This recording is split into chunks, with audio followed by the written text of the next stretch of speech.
All right, take two. What is going on, everyone? Nick from ResoNix here with another, walkthrough discussion type video to help others with their sound system installations to get the best performance possible. I was actually already recording this video and I realized probably 45 minutes in that it decided to stop recording at 10 minutes in. So I'm going to be checking sporadically throughout this video if this is still recording. Anyways, what we're doing today is we're going to be going over some more sound system design, equipment selection, and installing it in a way that helps promote the best end result possible. What we have here is a customer of mine who comes to me for tuning. He came to me almost, I would say, maybe 10 months ago with system A and installation A, and then came to me just the other day with some suggested upgrades that I made for him. I did not do the upgrades or do the installation, but I made some suggestions last time we spoke, and he, took my advice on some of them, and this is what we have now. So just to give you the rundown, this is actually the list of equipment that he had, or has/had. The tweeters are the Morel Piccolos. The mid-ranges were the Excelsis 3 inches and are now the Dynaudio Essitar 4 inches. The mid-basses stayed the same at the Stereo Integrity TM8s. The rear speakers went from Morel 5-inch coaxials in the lower rear door to Morel MM2s in the D-pillars. And the subwoofer remained the same with GB12, but he added a second one. For more output, more low-end extension. And the amplifiers and processor before were the Helix M4 DSP and the Sony XM5ES, a 5-channel from Sony. This was upgraded to the Helix P6 Ultimate, Matt's M2000, and an Infinity, a tiny little Infinity 2-channel for his rear speakers. Pretty easy upgrades, doesn't seem like anything crazy. And I know that you guys watching this video can't really sit here and understand the actual differences that we had before and after. But not only did he make equipment changes, he also made some changes to the installation, particularly with the tweeters and mid-range that helped gain him some, some performance differences. Not only performance differences as far as quality, but also gained a lot of output as well. Now, with this second time around, there were still some upgrades that he has to do until the system is truly what I would consider like really good. But as it sits right now, the system was good the first time it came to me. Now it's really good. But he has some changes he can make that are going to make it great. And we can go into those changes and how I really identify them even with measurements later. But first, I want to go into, what upgrades he made and the differences we experienced besides, the equipment swap. So we can say here, he got home, next day he texted me, he says it sounds so much better. And, I was like, what are the differences? Soundstage is deeper, higher, and wider. He says before it was at the dashboard, now it's right below the mirror. 2, tonality and detail across the board are better, but especially in the mid-range. 3, mid-bass is tighter and more forceful somehow. Drums have a kick they didn't have before. Also, it's louder. Now, let's break down each one and why I think we were able to achieve all of these different upgrades with the changes that he made. Before we get into it, let's take a look at the actual differences in the install though. First, this was the mid-range install. These were the dash grills, the factory dash grills that he cut open and then wrapped in grill cloth. This is them before the grill cloth was applied. He had the Excelsis 3-inch mid-range drivers installed in the factory location. Opening up the grill is a good upgrade to make because it's less restrictive. It causes less problems. But also, you can see down here below the grill, there's a lot of open area There's even some areas that are like open that like air can leak from. And if the grill isn't as open, it can cause this area to act as a resonant body of air, especially if there are openings and stuff like this. It's just really not ideal. So this is again where the ResoNix CCF strips come into play, or even just our CCF tape, making sure that we can bridge the gap between the speaker to the actual grill, so only the sound produced by the front of the cone can be forced out into the listening space. So yeah, you can see here, yeah, the speaker is, the grill is open, but there's nothing that really prevents sound from getting into the area behind the grill back here that can cause resonances, distortions, stuff like that. Now, let's go back to, hold on, I had all of these open. Let's go back to his text. Staging. It's deeper, higher, and wider. How is this the case if the speaker, actually before we even go into this, let me show you the tweeters. The tweeters previously were in these aluminum pods that you get from eBay. Personally, ignoring their performance, I think they're absolutely hideous, but that's just my subjective opinion. But they do have sound quality, performance drawbacks. And before we get into it, let's look at the new pillar. This is the new pillar along with the new dash grill. What you guys don't see with this dash grill is the mid-range is actually bumped up and is sort of built into the grill, where it's then wrapped in grill cloth. And the grill is actually now built out of acrylic and is much stronger. It's much less flimsy, non-resonant, and it closes off the gap where sound energy can get behind the grill and cause the grill itself to resonate. The pillar, you can see the difference pretty clearly. It's no longer a silly little pod sticking off the pillar like an antenna. It's a tweeter that's fabricated into the pillar itself. Now, it's in the exact same location and it's angled exactly the same, but we're still getting major performance benefits with how it's mounted relative to the pillar itself. And if we look here, we have, it's the tweeter doing its thing. But again, people forget that speakers don't radiate sound like a laser beam. They radiate sound mostly like a floodlight, at least until it gets very high into its, beaming. Here, I'll show you polar response. And we can look at, like this. So black being lower frequencies, purple being higher frequencies relative to the size of the diameter of the cone. Again, you could see it here, on axis, off axis, lower frequencies radiating equally, omnidirectionally. As it gets higher, it does start to, roll off, but it's not a perfect drop off. It's not like a perfect laser beam. We're still getting plenty of information that is coming and radiating behind this and like wrapping around this pod and bouncing off of this pillar.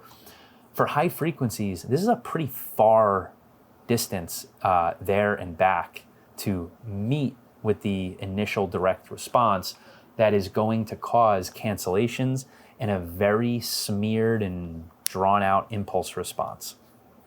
How you can measure and tell if a speaker or a system is actually going to play truly accurately isn't really just by its frequency response. I would actually much more rather look at impulse response and see how many reflections and resonances are adding to the impulse response.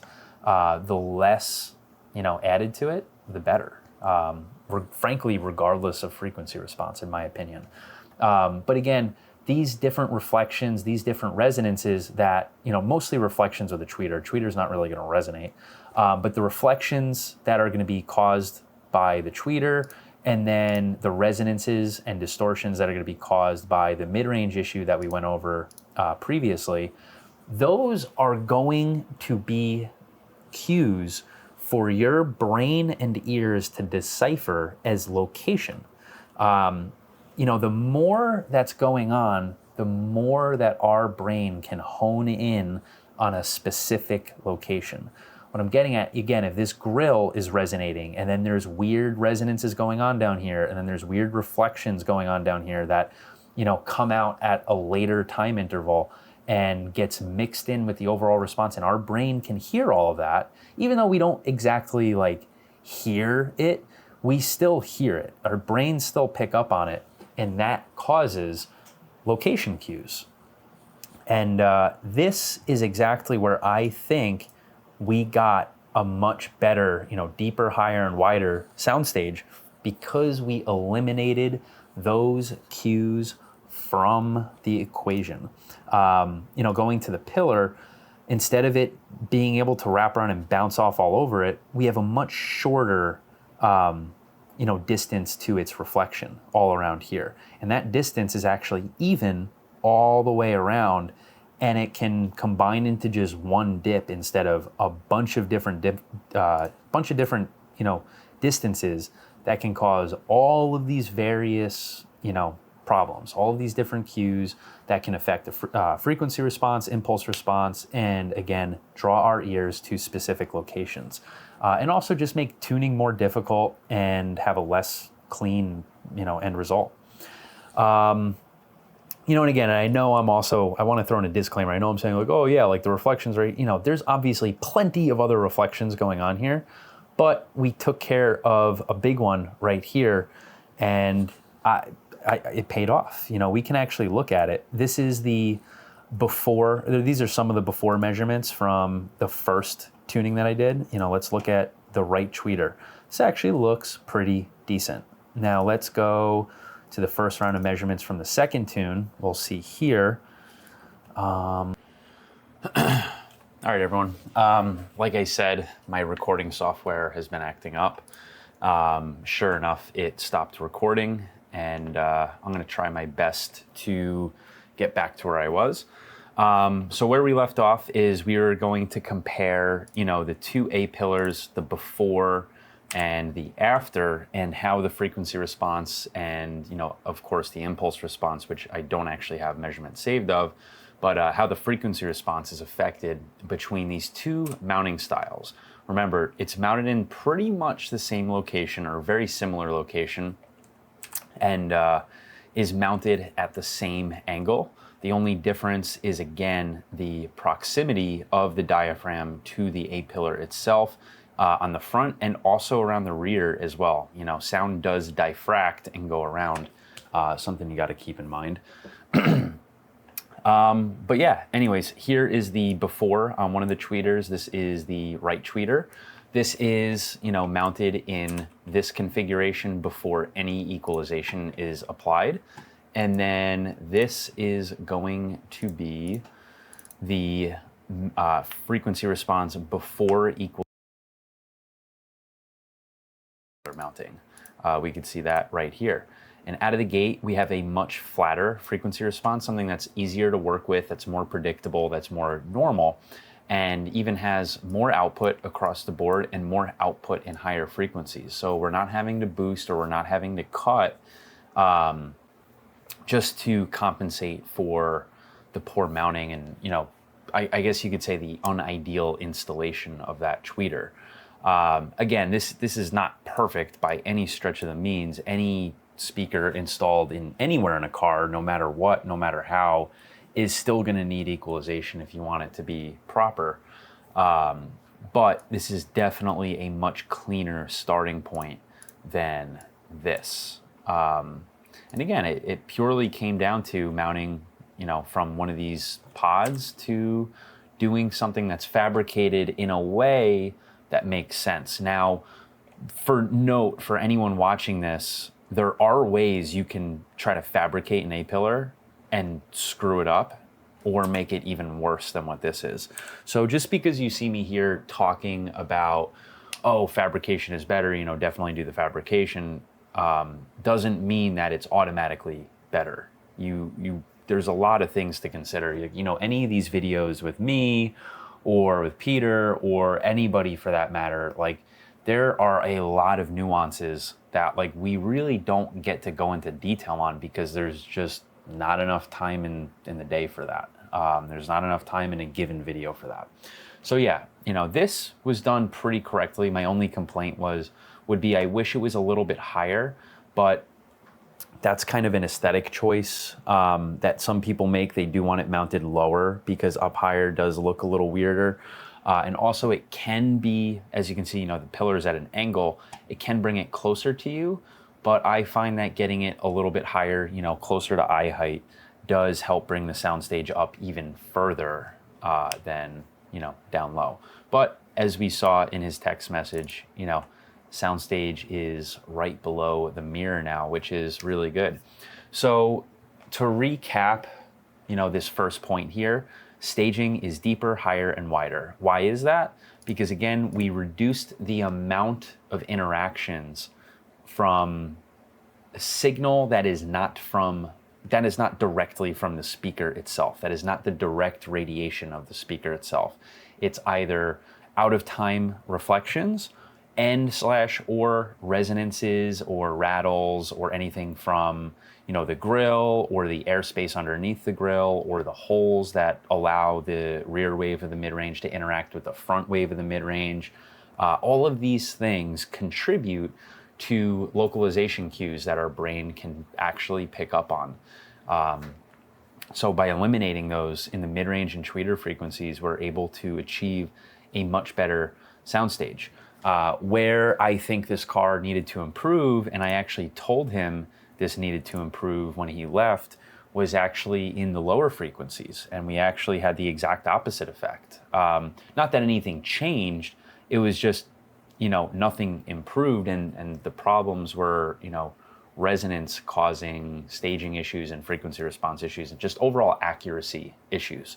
But you know, before we get into that, I do want to talk about, you know, the system design from a point of equipment selection. You know, give me 1 second. I'm going to take a drink of water.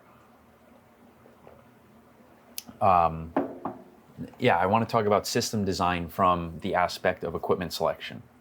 As mentioned, you know, he had, what was it? You know, he had and still has the Piccolos. He had the Excelsis 3 inches and switched to the Esotars. He had and still has the TM8s. Let's ignore the rears for now. Frankly, I don't think they're really important for the sake of this video. But it was a good upgrade, by the way, going from, you know, rear speakers lower in the rear doors to, you know, wide bands in the D pillars. That is, you know, that is the proper way to do rear fill. Moving on from there, he also upgraded from 1 GB12 to 2. And then he upgraded from an M4 DSP, Helix M4 DSP with a Sony 5-channel to a Helix P6 Ultimate with a Mats M2000 and a small Infinity 2-channel, which powers the rear speakers. Where I wanted to go with this is all of this is good equipment in its own right, but it's very important to properly select, you know, the equipment that correlates with or agrees with your installation, number one, and also agrees with the other equipment that you are using. So it's not only a delicate balance of picking equipment for your specific application, it's also a delicate balance of picking equipment that makes sense with the other equipment for your application. And this is one of the things that makes, you know, system design and equipment selection a little bit tricky for some, because you don't realize, like, you have so many different things that have to be balanced. And in this case, the first time he had the car tuned by me, one of the weak points, in my opinion, was volume. You know, the Morel Piccolos and the Stereo Integrity TM8s are both very capable of high volume. The GB12s, with one of them, not, you know, you gotta, it's just 112 at the end of the day. Two of them is plenty. The main problem here that I saw with the first iteration of this system was the Excelsis 3-inch. Frankly, I'm just going to be blunt here. That thing is not nearly as good as some people on, you know, certain groups and forums make it out to be. But even ignoring that part, you know, this client that owns this car, he doesn't listen nearly as loud as like someone like myself or someone like Miguel, you know, who we spoke about in previous videos, you know, he doesn't listen at extreme volume levels, but even he didn't text it to me, so I can't really show you, but even he told me in person, it ran out of volume pretty quickly, and the weak link was actually the Excelsis mid-range. Now, it very well could have been not the mid-range itself, but it could have been like, you know, it could have been the mounting, but I doubt it. Frankly, he seemed to do a better job than most people, considering most people just mount it behind the factory grill without opening up said factory grill. Yeah, he didn't use any foam around it to seal it to the front, but like most people aren't doing that, and most people aren't opening up the grill. So like, I really doubt that's the case. Especially considering my experience tuning these speakers in the past, is they aren't sensitive and they do not handle power.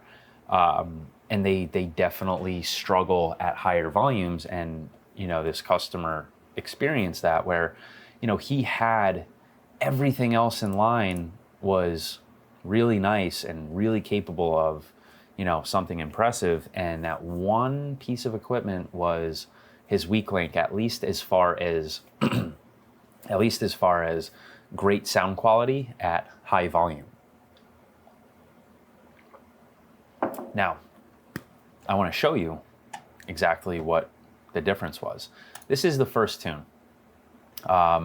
This is the tune that I did with the Excelsis mid-ranges, you know, on the first install that had the Helix M4 DSP, which is 100 watts per channel on the 4 channels. And then the rest are just, you know, processed outputs. You know, we can see the Morel piccolos are down, you know, minus, you know, 1.25 and minus 3.25. And then the mid basses are down, you know, yeah, these are on an external amplifier, but, you know, it's not like the gains on that were cranked. It's not like it was super powerful either. It was a 5 channel, you know, where it wasn't even bridged. It was powering the rears, the mid basses, and the 5th channel was doing the subwoofer. So it wasn't even that powerful of an amp. Let's actually look up what it was. Sony, what was that thing? Let's see. Sony XM5ES. XM5ES. I just want to see how much power this thing is. Oh, let's see. 100 watts by 4 at 4 ohms. Yeah, so this thing wasn't even that powerful. And we still had to crank the gain down a little bit, And on the mid-ranges, we had to absolutely jack it all the way up to +5 on the right side and +3 on the right side. And just to get a frequency response that, you know, sort of gave us the proper, you know, proper linear response across the board. And it just, you know, the mid basses and tweeter were kind of sitting there like, oh, this is all the power you got. Like, I thought we were gonna have fun with this. And the mid ranges are sitting there kind of crying a little bit, I guess you could say. Again, customers' words, not mine. I actually did notice it myself. Again, I've installed plenty of systems, or not installed, tuned plenty of systems with these, and it's always been the same. And I'm just using this as a way to, you know, remind you, you know, proper system design is very important. It's just as important as the system itself. It's just as important as the tuning itself. You know, without proper system design and proper equipment selection, proper speaker locations, and how it's all done, you know, you're already capping your end performance before you even started if you're not doing it correctly. So yeah, anyways, afterwards we ended up with a tune. We went to the Esotars, which, yeah, of course, we're going from a 3-inch driver to a 4-inch driver, but we were able to play it lower and much louder. We're able to crank it up still, but everything else is also up. You know, I know the tweeters are down by -1, but if you actually look at this high shell filter right here that I applied to all of the speakers, it's up +3. You know, mid ranges are up, and mid basses, you know, again, now these are on the P6 Ultimate. Now it's getting 120 watts. These are up and up even further. And, you know, some of you are probably looking at this, oh my God, like you're boosting the signal. boosting the signal is fine as long as your gain structure allows for it. And the way you do that, thankfully, Helix has clipping indicators right here along the entire way. You know, you can check clipping on the input. You can check for clipping in the virtual channels right here. As soon as this bar turns red, you know you're clipping. And then same on the outputs. As soon as this bar turns red, you know you're clipping. This is the volume, you know, this is the filter settings we were able to achieve just before any channel hit clipping.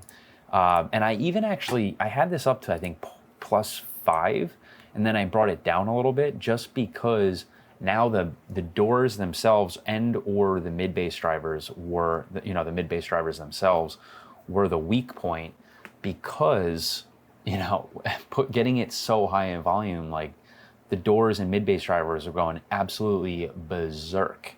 So I limited it a little bit. It just wasn't necessary to have it up all the way. And there was also no way the customer was turning it up all the way. Like he wasn't even turning it up all the way when he listened to it when I finished. So it was fine turning it down a little bit. I still think to this day, he probably hasn't even put it up all the way. So yeah, you know, proper system design, proper planning, you know, understanding what is going on is going to help make sure you're not limiting yourself before you even start. I'm going to plug it right here. You know, I offer sound system design and installation consulting services that are going to be able to help you with this. If you are unsure of how to, you know, properly design a system to get the most out of it, and how to, you know, whether it's equipment selection or installation techniques or advanced OEM integration or, you know, fabrication techniques or anything of the sort. You know, if you just need help, like from a trustworthy source to figure out how to get the best end result possible, I can help you with that. You know, we can do that right here. You know, right here. And you know what? This price too also goes towards the purchase of equipment or anything else that I offer through ResoNix. So essentially you can look at this as just putting down a deposit on equipment or sound deadener or whatever through us. It's just a way that I am no longer wasting my time helping people that, you know, talk on the phone with me for hours and then just don't listen to me or buy stuff on eBay or whatever.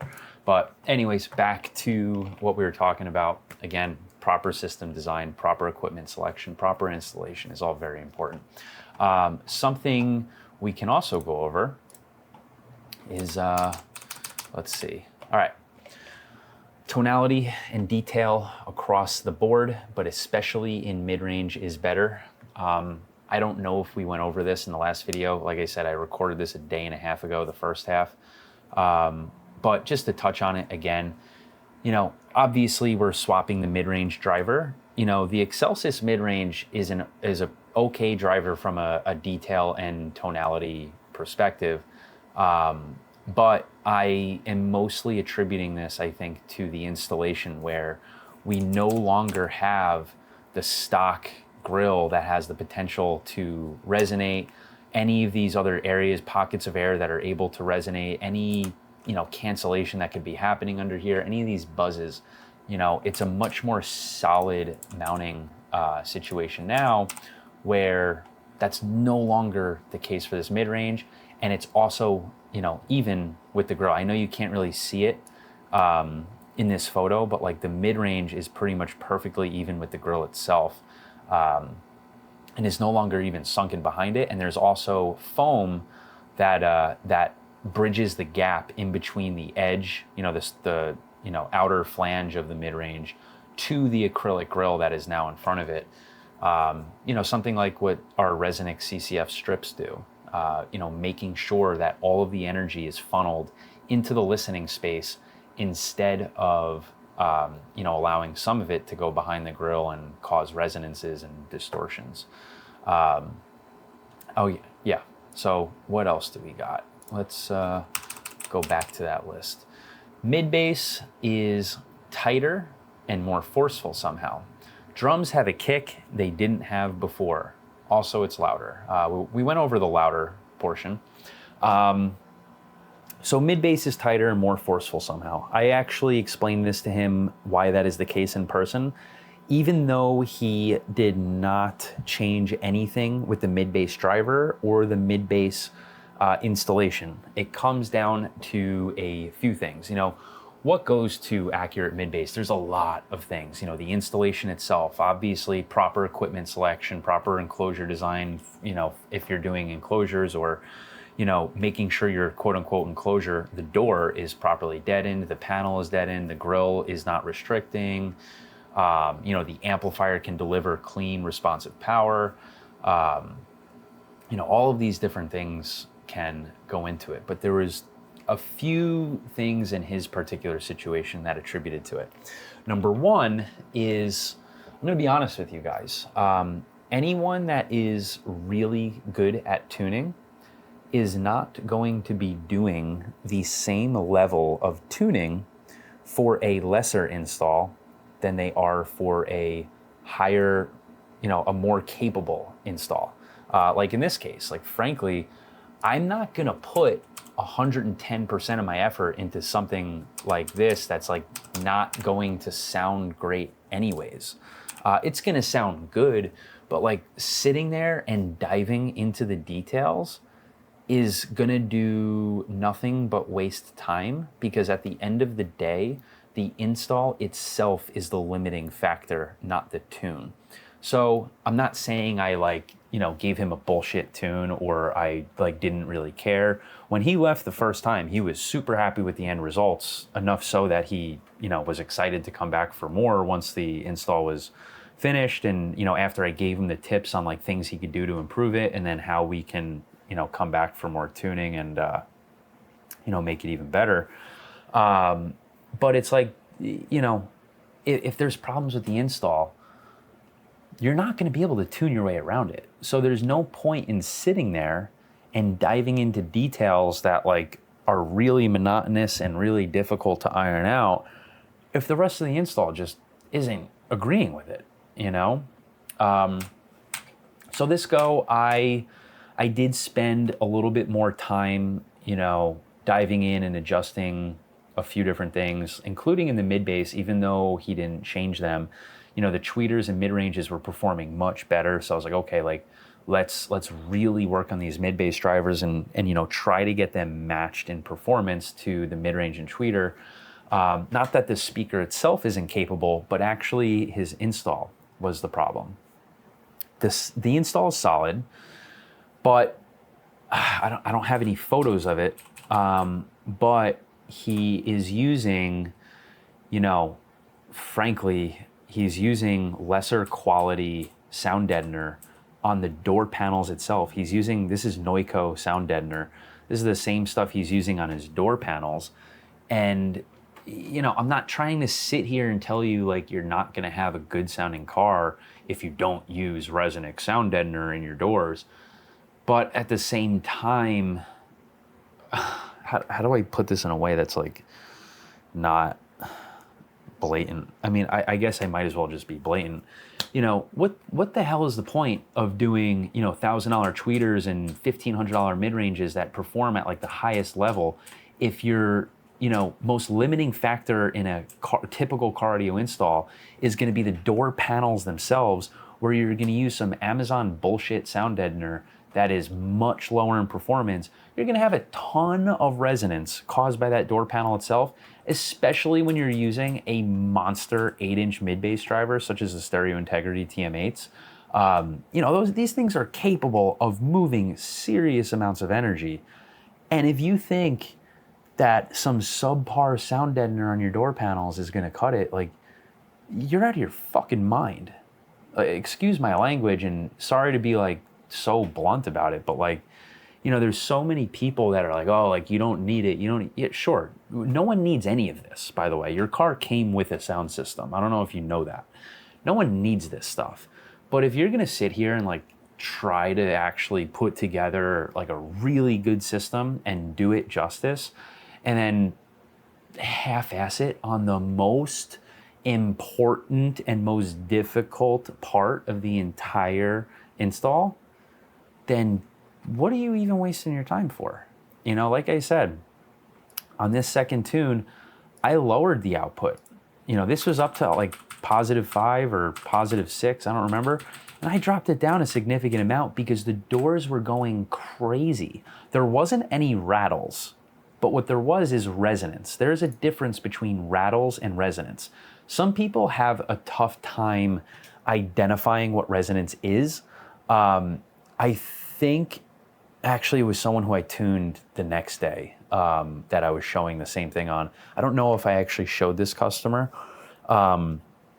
but what it is, resonance is the, you know, fluctuation of, you know, flexing of a panel back and forth, acting like a speaker. It doesn't necessarily need to rattle against another panel, but if that panel is moving in and out like a speaker, it is acting like a speaker and adding acoustic energy to the listening space. And you are going to pick up on that. Whether you actually notice it or not, doesn't really matter. It's adding so much distortion to the end result. And in this case, it wasn't even very minor. It was like, frankly, it was really drastic. Now, he had ResoNix sound deadener on the outer skins. He had ResoNix sound deadener on the inner skin. He had fiber mat on the door panel. Unfortunately, he didn't get the memo that the door panel itself is the most critical part of a door to sound deaden if you're doing door mounted mid-bass drivers. Some people still try to argue with me on this. Frankly, I don't know why anyone's really going to try to debate me on sound deadening for the sake of car audio systems, but like, you know, putting my own ego aside on that for a second, like, think about it. The door panel is the only part of the door that actually resides inside of the listening space. It is also the most flimsy part of a door. It is also right in front of the speaker where most of the energy is being diverted to. And if out of all three parts of the door panel, the inner door skin, and the outer door skin, even if all three of those were resonating equally, don't you think it's gonna be the one that's inside of the listening space that is of most concern? Think about it. Imagine three speakers. One is inside of your car, one is inside of your car door, and one is, you know, inside of the door cavity. Which one do you think you're gonna hear the loudest, the clearest? Which one do you think is gonna be the most destructive? Clearly, it's going to be the one inside of the cabin, inside of the car, inside of the listening space. So yeah, treating that door panel properly is of utmost importance. You know, I'm not saying you need to sit here and use ResoNix. I'm not sitting here and trying to say your car is not going to sound good if you don't use my products. But at the same time, I'm gonna sit here and say, if you are the type of person that's gonna spend $1,000 on tweeters, $1,500 or $1,600 on mid-ranges, you know, get some really nice mid-bass drivers, really nice subwoofers, all this expensive equipment down here, a lot of power, really capable sound system. You're gonna pay for fabrication from a really good installer. Like, look at this is beautiful. And then you're gonna go, oh, like, you know, I'm not, Greg, I know you're watching this, like, I'm not shit talking you right now.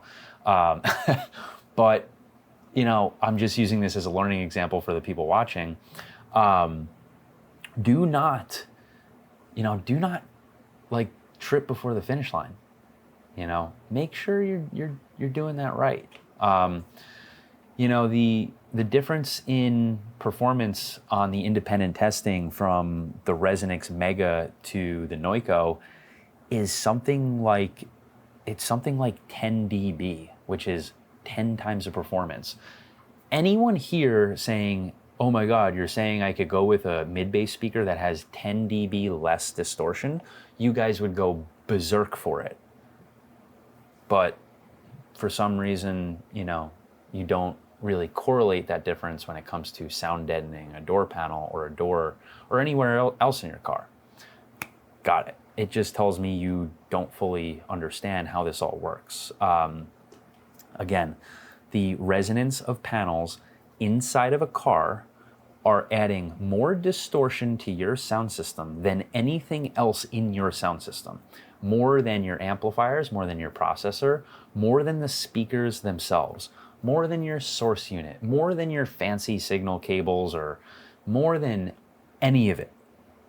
And it's still crazy to see that, like, people are, you know, doing nice installs or using expensive equipment and then like saying, you know, cheaping out on the most distortion reducing part of the entire system, which frankly doesn't even add up in cost to like some of this equipment here. Like it really kind of is crazy to me. And again, Greg only used the Noiko because he had it before he found out about ResoNix. I think he even, you know, installed all of that before he even found out ResoNix existed. So like, I'm not sitting here shit talking him. I'm just using this as an example, as a learning experience, you know, and he knows what he has to do.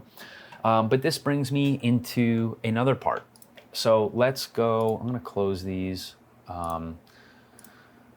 Let's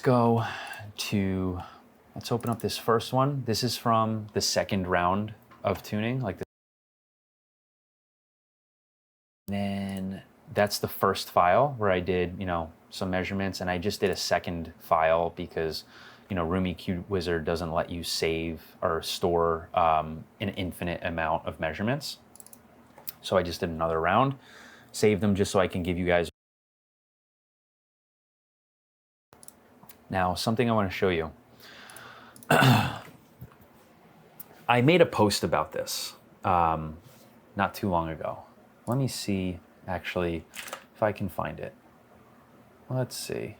I could probably find it. Sorry to bore you guys for a second. I do think this is pretty important. I think it provides some context here. It's down a little bit.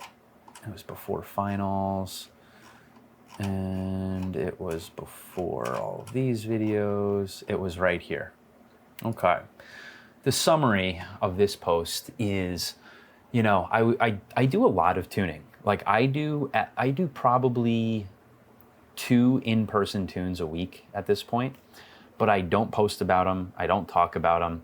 But this guy who came to me all the way from New Hampshire, his name is Bob, really nice guy, did a really good job in his install, has a lot of really nice equipment. And I have this whole essay here about what he did. But the long story short, so many people seem to be worried about and focused on equipment upgrades, learning how to do advanced tuning, cutting up their dashboard or trunk, and you need to do a better job at sound deadening. This guy did an amazing job at deadening his entire car. He had every single panel treated correctly. You know, now just because you have every panel treated doesn't mean you treated it correctly. There are details to this. Just because you covered your door panel in 100% coverage of constrained layer damper doesn't mean you fixed the problems. There's details to it. So just know that. And if you need help with them or if you have questions, you know, let me know and maybe I can make a video about it. But he did a really good job sound deadening it. And what had happened was, you know, when I tune cars, what I do, the EQ is usually set flat, obviously, when I start. And I take measurements of each speaker before equalization. And this is, you know, all of the before measurements of Greg's Subaru. And, you know, we have all these wild frequency response anomalies and fluctuations and peaks and dips and blah, blah, blah, blah, blah. But what I really want to show is let's look at this subwoofer. You know, this is pretty normal for a subwoofer in a car like his, pretty normal. And what I do is I take that measurement, I pull it into the EQ tab, and I, you know, apply filters that match it up perfectly to my target curve, just like so. We could see the theoretical, this is what it should look like after all of these filters. This is the target, and this is before. But here's the thing. When I applied those filters, I came back and did more measurements. So, we can see like left tweeter was here, and then here was left tweeter. I guess I did it at a lower volume and also with a higher crossover, but this was a much more normalized frequency response. Let's look at the mid-range, left mid-range, and left mid-range. Again, I think I lowered my mic gain actually because I knew I was going to be doing something a little different with the subwoofer. But this is more normalized. It's not perfect, but we are, it's much better than what this is. But let's focus on this subwoofer. Where I'm going with this is, I applied these EQ bands. It should have looked like that perfect predicted response that matches that house curve. But what actually happened when I applied those filters was this. It was this crazy response. We can see it right here. This doesn't look, this doesn't look like this. It is kind of fucked up. We see it right here. And I had to, you could see I have more filters right here, and I had to do more filters to get it to line up. And frankly, like they're not even like close. Like some of these, by 3.5 or 3.7 dB, 2.5 dB, like 3 dB, like this is a lot of change. And you might be wondering, like, Nick, where are you going with this? Where I am going with this is mostly prevalent with, the lower in frequency you go, the more this tracks. If you apply, if you take a measurement and you pull it into this EQ tab and you match your target curve and you measure it again, if your install is rock solid, you're going to match up to that theoretical target curve as your predicted response said it would. But if you have resonance in the car that is abundant, it is going to add to that acoustic signal, and it's going to show itself in the form of nonlinearities in the frequency response that wasn't in the predicted response from before. And now you have to do EQ again. Now we're not even equalizing the like what the acoustic signal is from the speaker. We're equalizing resonance. We're equalizing distortion. And guess what? You can't even equalize that. It's not in the signal path. This is frequency response that is being caused by the resonance of the interior itself. In this case, his outer quarter panel, like the body, the quarter panels, didn't really, he said there was some sound deadener on it. I knocked on them. They didn't really seem like there was much on it, or it was just something cheap like Noiko. Or maybe not cheap, but I guess you could say ineffective like Noiko. And then also the interior quarter panel trim is a large offender in SUVs and hatchbacks. He has a Subaru, I think it's a Outback, or one of those cars where, it has those long interior quarter panel trims. Those resonate. Maybe his roof wasn't treated. This could be caused by the roof skin. Roofs are huge offenders for resonance at lower frequencies. And this is the same thing with doors, door mounted mid bass. If you apply your theoretical EQ and you're matching your target curve and you come back and measure again and you are like, oh, it doesn't really match the target again, we have to do more EQ, that just tells you that you need to do a better job on sound deadening, or you need to give up on your doors and do kick panels, which frankly, I don't recommend 99% of the time, to be honest. Yes, they are better when done right, but the key word there is when done, or keywords are when done right. There are so many more things that can go wrong when doing kick panels or under seats or, sealed enclosures for mid-bass drivers. And you really need to have a full understanding of every step along the way of how acoustics works and, how fabrication works and how it relates to the end result. And more often than not, I see hobbyists doing crazy fabrication and they end up in a scenario where they actually would have had a better end result if they kept it simple and just kept it in the doors and just spent time doing correct sound deadening the first time around. So, yeah, this is the second round of measurements after our first round of EQ. Now let's go to the second file, and let's look at this is with the second batch of EQ applied. We can see it's still not perfect. Let's look. If we go in here and what were we crossed at? I think 65.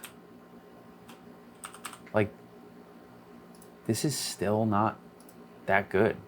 We still have crazy fluctuations in frequency response that make absolutely no freaking sense. Like, this is after 2 rounds of EQ. And it's like, okay, well, when's the next time the subwoofer gets added to the mix? Is, I think, right here. All sub flip. Well, there's all sub flip. That's putting it in phase. Even then, it's like, now, what the hell's going on now? It's just, I don't know what changed in between there, why there's that big peak at 17 hertz, but at the end of the day, it's pretty wild, how much the car is adding distortion to your sound system and you don't even realize it. So the lesson I guess I'm teaching here is, if you are measuring speakers and you are, with Room EQ Wizard, and you're doing your theoretical EQ here, and you're matching to a target curve perfectly, and then you measure again and it doesn't line up, that tells me you have resonance that needs to be addressed. You're not going to be able to tune that out, period. And this is kind of what I was saying to him, like, hey, like, yeah, I didn't put 110% effort into your first tune because I couldn't. Like, I quite literally cannot, because I quite literally cannot EQ the resonance that is coming out of your door panels. I quite literally cannot EQ the resonance that's being generated by your rear hatch or your quarter panels or your roof or any of the trim panels in the car. It's just not possible. But meanwhile, Bob here, with his install, it was very easy. In his car, let me see if I have his measurements here. I'll even show you. Give me 1 second.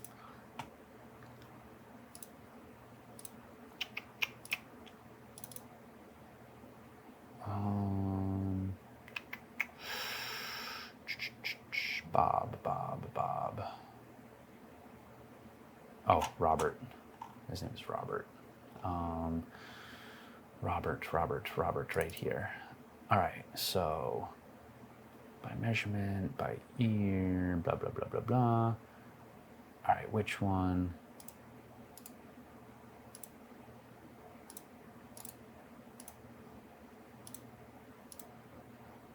What is this? That is all right, cool. I'll show you.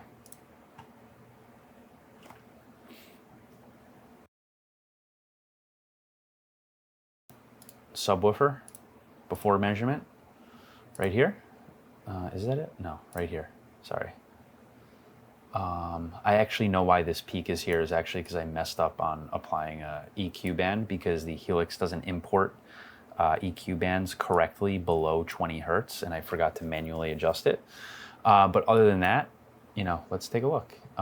Sub, boom. So this is what we did, and then sure enough, matches it perfectly, except for this one little guy right here that, again, was a mistake. Let me open up that other one.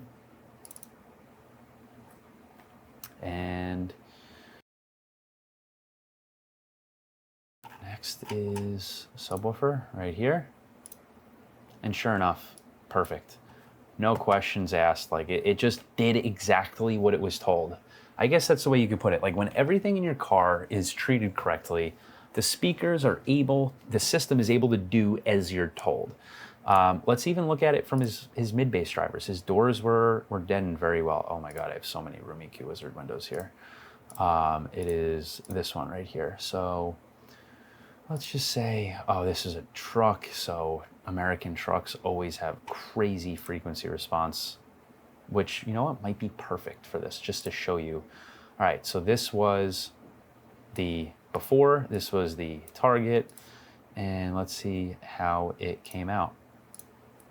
Damn near smack on. I did one extra filter right here. These sharp dips here and here and here, you're not fixing these, but boom, let's check the right one. It just did exactly as it was told. Okay, so up here, you know, again, we have this dip that's not going to be fixed. We have this dip that's not going to be fixed. We have this dip that's not going to be fixed, but let's check. Sure enough, again, only needed one band of EQ just to match left and right a little bit further on the low end. As we can see here, you know, I just wanted to match the low end a little bit. And then we could go into, you know, later on where we applied it. Actually, this is, oh, actually, these are the before and afters right here. It turns out I was able to keep, oh yeah, look at that. So what I'll do is after I do, so how I measure when I'm tuning a car is I'll measure each speaker and then I'll go through their EQ, I'll measure each speaker again, and I will save that as a file, just like in Greg's car. You know, left tweeter, right tweeter, all the way down to the sub, and then left tweeter all the way down to the sub again. And then I'll save it, and then I'll start a new file. And that's when, you know, just so I don't run out of space on Room EQ Wizard.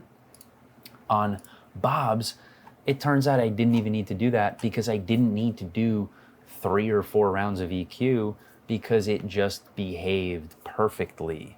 And you know what? This is actually a good argument to use something like Room EQ Wizard instead of something like Smart or the JL Max or Systune, because when you're doing those, you're measuring live and you're adjusting, you know, EQ live, and you're not really able to see what the theoretical correction would have been, and then what like the resonance is actually causing. So that is one of my arguments for like me being against using these live measurement techniques with mic arrays. I prefer to stick to this because again, it does take longer. I do have to sit in the car, but it still tells me a little bit more, I think. It tells me more about the install. It doesn't tell me phase live. It doesn't tell me impulse response live. It doesn't give me frequency response live, but it does give me perfect before and afters. So I don't know. I think there's a lot of, you know, information that I'm teaching you here, and I know I'm skipping around all over the place, and I'm sorry, but I don't know. I guess these videos are just turning into various bits of information that are helpful. But yeah, this Bob's truck was a perfect example of like, okay, everything is sound deadened correctly. The install is done correctly. The system design is very good. The only complaint I had was, and I told him this, and he told me it was for aesthetic reasons, were his tweeters were just a little low. They were low in the pillar. I told him if he moved that tweeter up, his soundstage would sound so much better. It would feel better. It would be higher. Right now, it was like hovering a few inches above the dash, and he was willing to sacrifice that because he just wanted them a little lower for aesthetic purposes. But yeah, I would suggest, you know, if you want to read more of this, I would suggest like seeking out this post of mine. You can find it if you go to Strictly Sound Quality, you go to the members, you know, here, I'll show you. You go to Strictly Sound Quality, you go click on the, you know, the members tab here, you click on, you know, my name, and if you scroll down, you'll eventually find it right here, and you could see some discussion as well from other people and very helpful stuff. So yeah, where I'm going with this is, you know, make sure your install is solid, and you're going to be able to find out if your install is not solid if you're, you know, at least with lower frequencies. Don't think that this is going to be applicable to like mid-range to higher frequencies, because it's just not enough energy to like really resonate anything too much. But it still does resonate stuff, just not to a point where it's like really going to show up on a graph and overpower the acoustic signal of the speaker itself. But think about that. Like, again, if we have resonance that is louder than the signal itself, where it's able to shine through and cause all of this, that is distortion that is louder than your signal out of your subwoofer. That is crazy. That's a lot. And guess what? This is not abnormal. I see this all of the time. The reason I even posted Bob's in the first place was because it was so rare, and I was so happy that like someone actually did a great job and like paid attention and made sure they did things correctly. Like, again, not to say Greg didn't do things correctly. It's very hard to do things correctly and very hard to know how to do things correctly. And unfortunately, you're not really going to be able to learn how to do it correctly until you do it wrong and learn why it was wrong in the first place, and learn what should have been done on a small scale, you know, differently along the way. So yeah, I guess that's really it for my video. I really hope this is still recording. It looks like it still is. And wow, we're going for 50 minutes now. Cool. So yeah, that was this video. I'm actually probably going to have another one following this tomorrow, where we run through again some tuning in another person's car. In that video, we're going to discuss, I know how we touched on towards the end here, my advocacy for single moving mic measurements in Room EQ Wizard over mic arrays with something like JL Max or Smart. And that is what the next video is going to be on. And I have definitely, you know, some interesting things, and I guarantee you some people are going to have some arguments against it. Some people are going to agree. I think it's going to cause some controversy, but whatever. I'm here to not start shit. I'm just here to help you, and I'm here to show my experience, like use my experience to show you how you can do better, and dispel all of the bullshit that is out there on the internet. You know, there's just so much of it. And, you know, me and more videos that might pop up soon. Me and my buddy Luke, that most of you know, with the GMC Sierra, we were talking right before I started recording this video, and I think I have a good idea for a video series that I'm going to start doing, which is going on internet groups and forums, looking at certain discussions, and, you know, where all of the bullshit is going to be running wild, and explaining, you know, what the actual case is, how things really work regarding that specific topic, and pointing out like, hey, you know, I know this person is perpetuating this as fact, but like this is actually not how it works, and here's actually how it works. I think that'll be a fun one. I know it'll definitely ruffle some feathers and upset some people, because it's going to be a series that's essentially calling people out on the internet. But again, I think at the end of the day, it's just to, you know, show you guys how to do things properly and how things actually work, so you don't have to sit here and dig through the nonsense, and try to figure out, and unfortunately figure out the hard way, and instead figure it out from me, the easy way. You know, I've learned it all the hard way. Now, learn it the easy way. You know, we're gonna have some fun with this. Thanks for watching. If you have any suggestions on, you know, maybe what you want to see in the future in videos or anything of that sort, you know, or even some tips for me on how I can improve my videos, you know, I'm always willing to chat and, you know, listen and talk about this stuff. So, you know, again, thanks for listening. Thanks for tuning in, and we will see you next time. Thank you.